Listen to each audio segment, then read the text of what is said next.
서울 은평구에 사는 김유성이라고 그럽니다. 그리고 저는 일반 뭐 사업하다가 투잡으로 시작해가지고서 한 20년간 퀵서비스 일을 했습니다. 그래가지고 지금은 이제 퀵서비스를 전업으로 하죠. 나이도 있고 해가지고 20년 넘었죠. 22년 정도 됐을 거예요, 지금.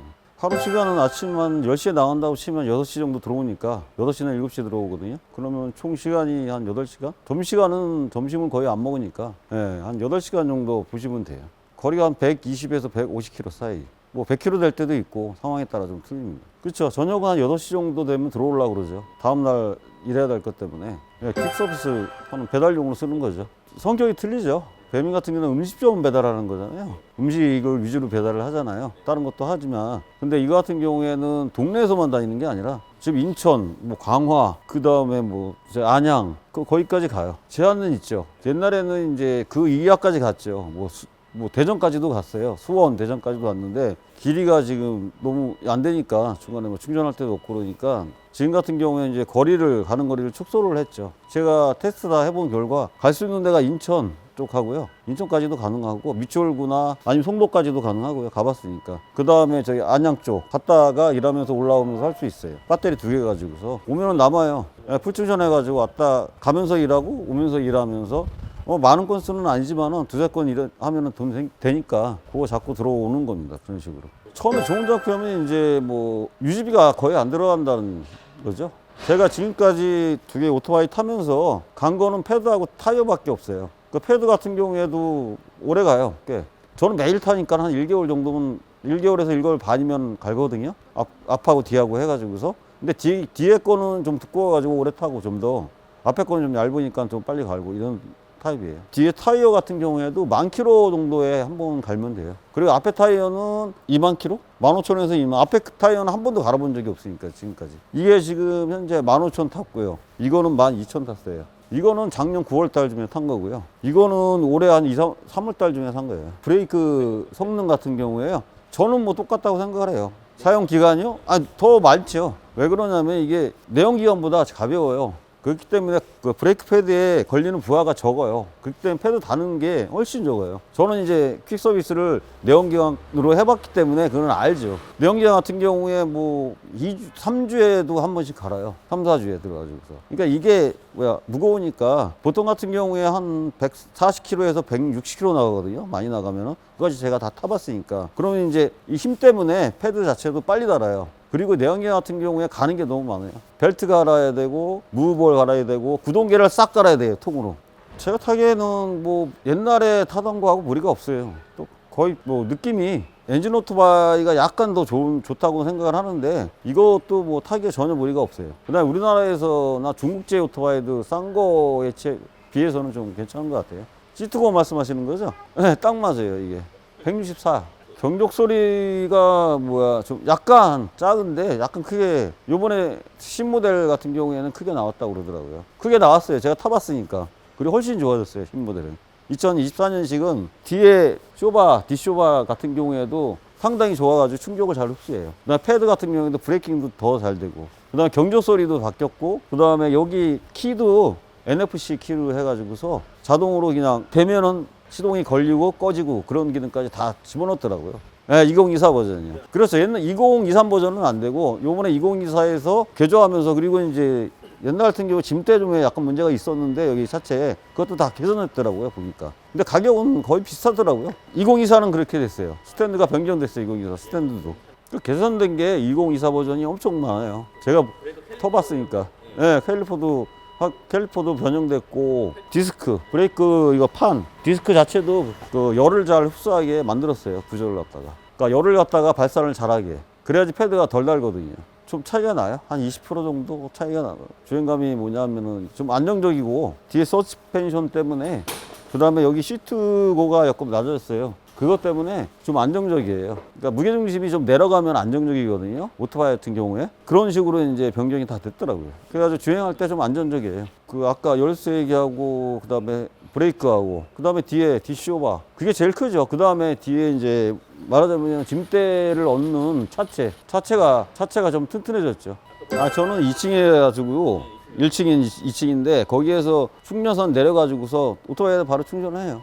뭐 일 끝나고 충전해 놓으면은 자동으로 그 스마트 플러그를 장착해 가지고 한 7시간 해놓으면 계속 하다가 꺼지니까 그럼 완충되거든요. 두 개 7시간 동시에 충전이 돼요. 하나짜리는 하나만 되고 배터리 2개짜리는 동시에 2개가 다 충전이 돼요. 이거는 하나고 이건 2개. 300V, 500V까지 되고 지름이 3C 곱하기 2.5mm. 이거는 이제 말하자면 2개 갖고 일을 했는데 모자랄 경우가 있어요. 빨리 달린다거나 아니면 급한 일을 했을 경우에 그럴 경우에 대비해 가지고서 이걸 그 다음에 이걸 쓰죠. 이거 같은 경우에는 이제 주변에 멀리 가지는 않고 시외로 빠지는 않고 서울 쪽만 몇 건 하고서 끝내는 거죠. 얘는 좀 멀리 갈 때 사용을 하죠. 아니 저는 뭐 만족을 해요. 그 사람마다 뭐 다 틀리니까 특성 자체가 하는데 거리 자체는 만족을 해요. 저도 이제 이걸 사고 나서 테스트를 다 악조건이라는 다 해봤어요. 그래가지고 요즘은 이제 3돈 놓고 타요 그냥. 3돈 놓고 타도 일을 다 하고 들어올 수 있으니까 다 하지는 못하도 한 4시나 5시에 들어오면 다시 한두 시간 정도 일은 또 이거 갖고 하면 되니까 상관이 없어요. 저 같은 경우에. 그러니까 이게 빨라요. 이렇게. 네, 저는 뭐 어렵다고 생각한 적은 전혀 없어요. 배터리죠. 배터리하고 안정성 문제. 주행했을 때 바람의 저항력이라든지 그런 것도 약간 있어야 되는데 이건 괜찮다고 생각을 해요. 저는 뭐 중고 전기 오토바이를 타봤어요. 일단 모 회사 거 다 타보고 해가지고 했는데 거리가 안 나와요. 실제적으로 2대나 사가지고서 운행을 해봤어요. 해봤는데 일을 할 수가 없어요. 일을 하더라도 짧게 몇 건밖에 못 하니까 그거 갖고 불안하죠. 나가면은 이거 떨어지면 배터리 떨어지면은 뭐 거기서 끌고 와야 되니까 아니면은 뭐 트럭으로 해가지고 들어와야 되는데 그 비용이 만만치가 않아요. 5만 원에서 7만 원 정도 들거든요. 그럼 일을 안 하는 게 낫죠. 그래서 배터리가 좀 약간 다른 거는 불편했다고. 그렇죠. 그 중에서 제일 나았죠. 2024년식 사시면은 다 개선돼서 나왔으니까 더 이상은 뭐 발전한다고는 배터리 용량이 더 컸으면 좋겠는데 그거는 뭐 어떤 한계가 있으니까 전기 오토바이마다 이거 자체가 뭐 개선할 점은 뭐 별로 그렇게 없다고 생각을 해요. 2024년식은 만약 일을 한다 그러면 하루 나가면은 기름 한 10,000원어치는 없거든요. 그러면 한 달에 계속 일한다고 치면은 30만 원 정도 들어요. 근데 이거는 2개를 충전했을 때 5만 원? 배터리 3개. 배터리 3개를 충전했을 때 제가 나온 한 5만 원, 6만 원 생각하시면 돼요. 예, 한 달에. 내연기 같은 경우에는 어느 정도 타면은 10,000km, 20,000km 타면은 구동계는 다 바꿔야 돼요. 그러면 돈이 많이 들어가요. 한 달에요? 한 10만 원 정도 보시면 될 거예요.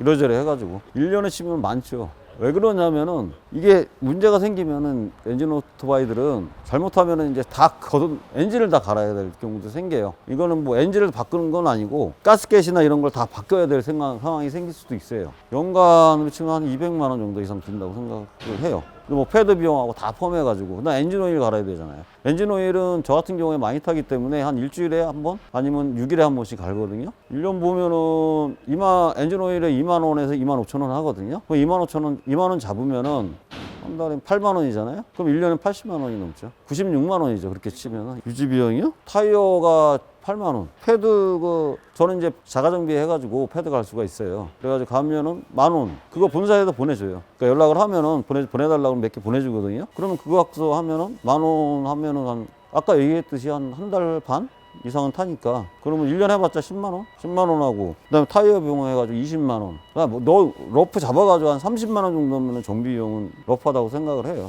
제일 중요한 차이는 제가 이제 나이도 있고 그래가지고 보면은 이게 가볍다는 거. 이게 좋아요 저는. 이렇게 달릴 때 이게 가는 게 핸들링이 편해요. 엔진 오토바이 같은 경우 무거워가지고 이 핸들이 잘못하면 쓰러지거든요. 이런 식으로 무게중심이 몰려가지고. 근데 이거는 이렇게 몰리더라도 이렇게 10으로 다시 일으킬 수 있으니까 쓰러지기 전에 그게 좋은 것 같아요. 가볍다는 것도 하나의 장점이죠. 배터리 포함해서도 2개 달았는데도 주행하거나 그럴 때 그렇게 큰 무게감 같은 건 느낀 적 없으니까요.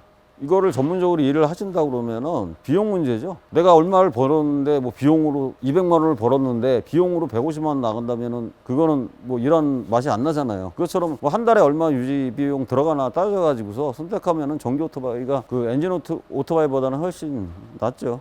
저는 구매하기 전에 이들이 거하고 다른 것들을 타보지는 않고 실제적으로 비교하고 그다음에 카페 같은 게 있잖아요. 그거 다 후기 다 해가지고서 한 4, 5개월 동안 고민하다가 구매한 게 이거예요. 거의 후기가 나오잖아요. 거의 일반 사용자들이 후기 올리는 거로 해가지고 뭐 고장 문제 아니면 거리 문제 아니면 배터리 성능 문제 이런 것들에 대해 가지고 솔직하게 올려놓거든요. 그래가지고 그거 다 검색해 본 결과 제가 선택한 게 이거예요. 가끔가다 물어보죠.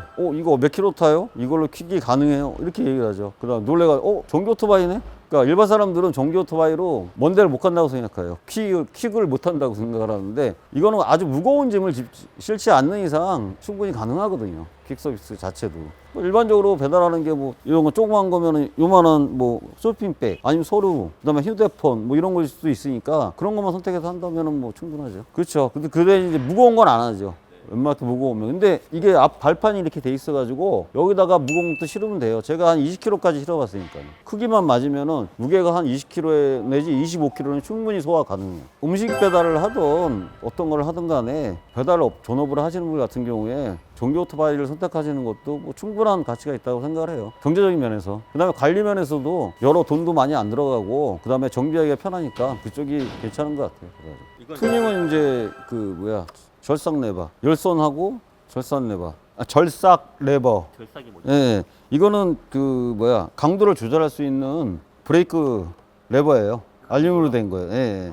이거하고 그다음에 이거 파킹 브레이크. 이거는 이제 세워놓을 때 편해요. 그다음에 위험하지도 않고. 이게 잘못하면은 이게 안 하면은 뭐 언덕일 경우에 미끄러 내려가거든요. 그러면 이게 엎어질 수가 있거든요. 그럼 이걸 이렇게 놓고 이렇게 파킹 레버를 갖다가 조작해놓으면 안 내려가요. 뒷바퀴죠. 뒷바퀴가 잠기는 거죠. 저번엔 2개를 다 했어요, 옛날에는. 근데 필요가 없더라고요, 이게. 그래서 하나는 빼버렸는데, 이거 하나만 있으면은 뭐 언덕에서도 내려가기 이렇게 어느 정도 한 30도나 이 정도 되는데, 언덕에서도 그냥 파킹 브레이크 놓고 할 수가 있어요.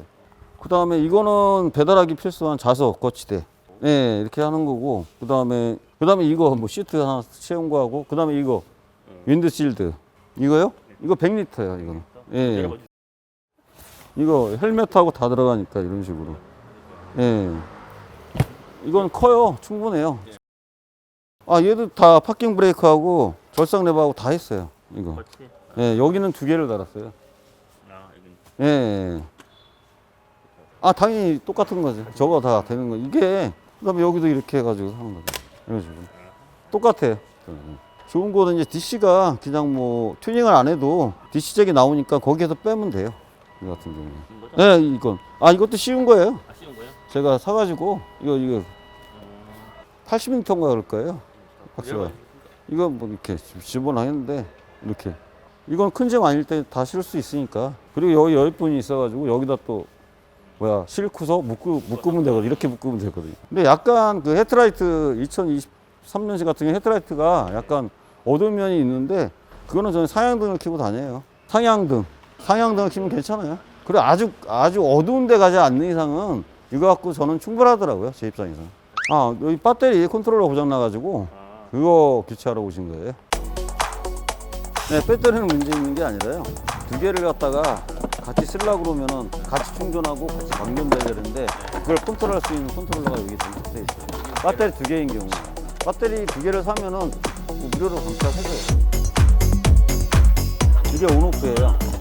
그래가지고 이거를 오프 시키면은 여기 있는 전원이 여기에 안 들어가요.